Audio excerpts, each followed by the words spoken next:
Welcome back to JJ Central's DIY channel. Today we are going to see the easiest way to cut and install newly recessed ceiling lights without having to worry about any joist beams. I'm going to install 3 lights in a row, as you can see, and I have attic access above, so for wiring and inspection it makes it easier. The first step is to make sure you mark exactly where you want these lights to be. I'm going to be using a hole saw like this with dust cap. That'll make life a lot easier by capturing all the dust in the pan while drilling a perfectly neat 6-inch hole.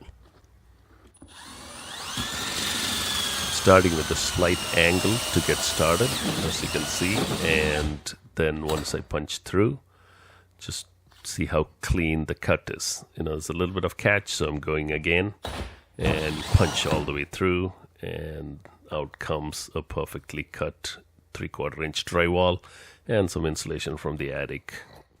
Now that the holes are cut, all we have to do now is install the actual light fixture.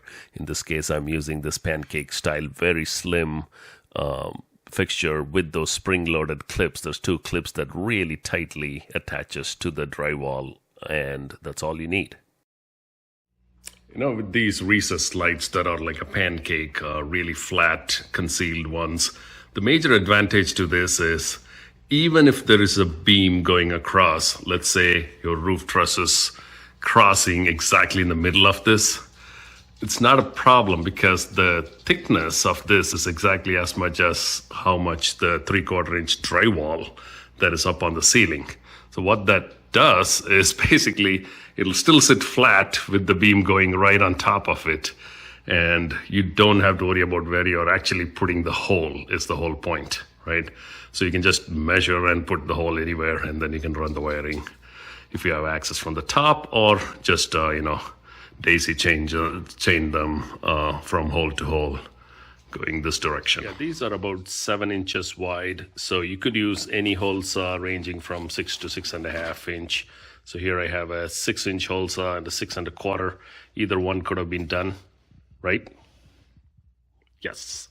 All right, so if you don't have a hole saw, what you would do is use the provided template and basically cut using a utility knife or a jigsaw or some other saw and get it inspected by this inspector here.